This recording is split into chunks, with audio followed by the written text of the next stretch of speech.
প্রিয় দর্শক, রাষ্ট্রপতি নির্বাচনের তারিখ ঘোষণা করা হয়েছে 20শে আগস্ট। 20শে আগস্ট সংসদ সদস্যদের ভোটেই রাষ্ট্রপতি নির্বাচিত হবেন এবং সেই নির্বাচনে যাদের নাম আছে তাদের মধ্যে দুজনের নাম সবচেয়ে বেশি শোনা যাচ্ছে।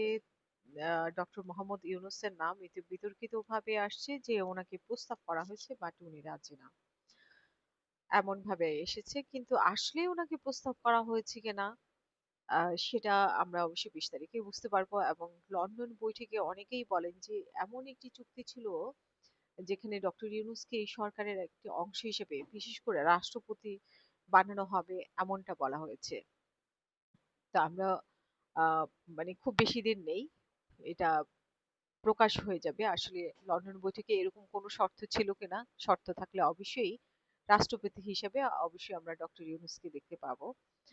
তবে অনেকেই খুবই আশাবাদী যে ডক্টর ইউনূসকেই রাষ্ট্রপতি বানানো হবে। আবার সবচেয়ে বেশি নাম শোনা যাচ্ছে যে মির্জা ফখরুল ইসলাম আলমগীরের কথাই বেশি শোনা যাচ্ছে। তবে যারা ডক্টর ইউনূসকে পছন্দ করেন, ডক্টর ইউনূসকে ভালোবাসেন, তারা অবশ্যই চান যে ডক্টর ইউনূস, তাদের কাম্য যে ডক্টর ইউনূস রাষ্ট্রপতি হন।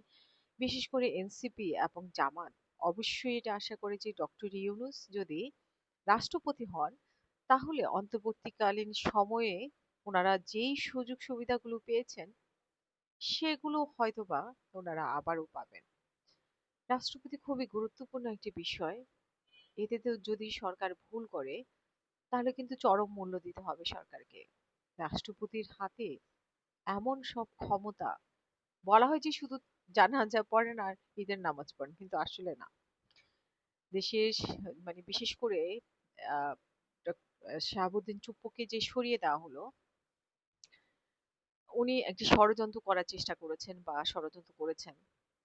তো রাষ্ট্রপতির হাতে এমন এমন ক্ষমতা আছে যেটা দিয়ে পুরো দেশ উল্টো পাল্টো হয়ে যেতে পারে এবং ক্ষমতা রাতারাতি পরিবর্তন হয়ে যেতে পারে।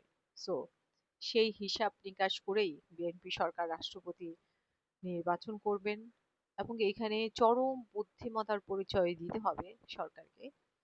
তো আমরা অবশ্য খুব বেশি দিন আমাদের অপেক্ষা করা লাগবে না, এর আগে আমরা জানতে পারবো। আর ডক্টর ইউনূসের সাথে আসলে লন্ডন বৈঠকে শোনা যায় 40 মিনিট বা 30 মিনিট খুবই আহ একান্তে আলাপ হয়েছে তারেক রহমানের সাথে। সে কি আলাপ হয়েছে সেটা আমরা অনেকে অনেকভাবে ব্যাখ্যা করার চেষ্টা করেন এবং সবচেয়ে বড় বিষয় যে ডক্টর ইউনূসের সাথে এমন কথা বলা হয়েছে যে ডক্টর ইউনূসকে আশ্বাস দিয়েছে যে যখন সরকারে থাকবে না, অন্তর্বর্তীকালীন সরকার থাকবে না, তাদের কোনো বিচার টিচার হবে না, তারপরে ডক্টর ইউনূসকে এই সরকারের অংশ হিসেবে রাখবে, এরকম অনেক নানা কথা শোনা যায়।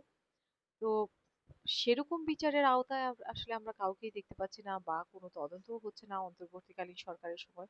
হয়তোবা এরকম একটা শর্ত ছিল, এটাও স্পষ্ট, কারণ 6 মাসে আমরা উপদেষ্টাদের ব্যাপারে অত ঘাটাঘাটি করতে আমরা দেখছি না সরকারকে।